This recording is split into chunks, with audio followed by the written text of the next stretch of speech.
کھانے پینے کی خواہش نمک پسند ہے یا نہیں. اب نمک تو ہر شخص کو پسند ہونا چاہیے.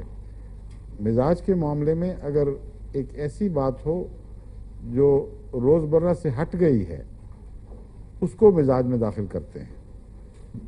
آپ یہ نہ لکھنا شروع کر دیں کہ اس کو نمک پسند ہے, اس کو میٹھا پسند ہے, وہ مرغا پسند کرتا ہے, وہ مچھلی پسند کرتا ہے. یہ سب پسند کرتے ہیں.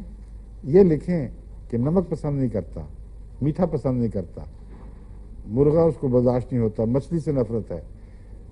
تو روزمرہ کے مزاج سے ہٹ کر جو کسی مریض کا مزاج ہو اس کو مزاج کہتے ہیں, اور عام مزاج جو ہے اس کو مزاج نہیں کہتے ہومیوپیتھی میں, کیونکہ وہ تو کامن ہے, ہر ایک میں ایک ہی چیز ہے. تو اجنبی مزاج, دستور سے ہٹا ہوا مزاج, یہ نوٹ کریں اور پھر دیکھیں کہ پاؤں نے, مرغے کے پنجوں نے اور اس کے گزرڈ یا پوٹے کی جھلی نے کس کو فائدہ دیا اور کس کو نہیں دیا. اگر سب کو فائدہ دیا تو بہت اچھی بات ہے, ہر مزاج اس میں شامل ہو جائے گا. پھر اس کا مطلب ہے کہ اس کا دراصل ہومیوپیتھک تعلق کوئی نہیں ہے. کوئی دمے کی اندرونی ایسی بیماری ہے, الرجی, جس کو جو خون کے اندر خوف بن کے بیٹھی ہوئی ہے, اس کو یہ شفا دیتی ہے چیز. ہو سکتا ہے وہ خوف جو ہیں وہ بعض ریئر ایلیمنٹس کی کمی کے نتیجے میں وہاں کسی جگہ منعقش ہوئے ہوں. ہمارا جسم جو ہے اس میں بے شمار ایسے ایلیمنٹس بھی ہیں جن کا روزمرہ کے جو ٹیسٹ ہوتے ہیں ان سے کوئی تعلق نہیں ہے, نہ ان ٹیسٹوں میں آ سکتے ہیں وہ.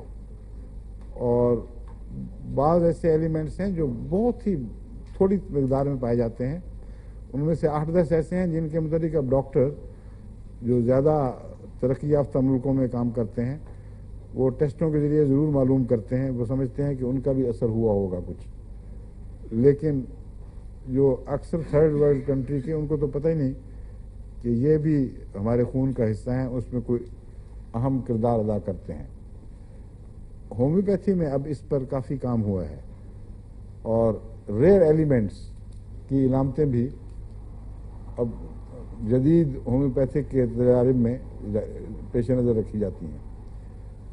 تو ہو سکتا ہے اس قسم کی غذائی دوائیں جو میں نے بیان کی ہیں ان کا کسی ایسے ایلیمنٹ سے تعلق ہو جو ہمیں پتہ نہیں کہ گزرڈ میں اور پنجوں میں کس حیثیت سے پایا جاتا ہے, اس کا نام کیا ہے, مگر اثر ضرور ہوتا ہے اس کا.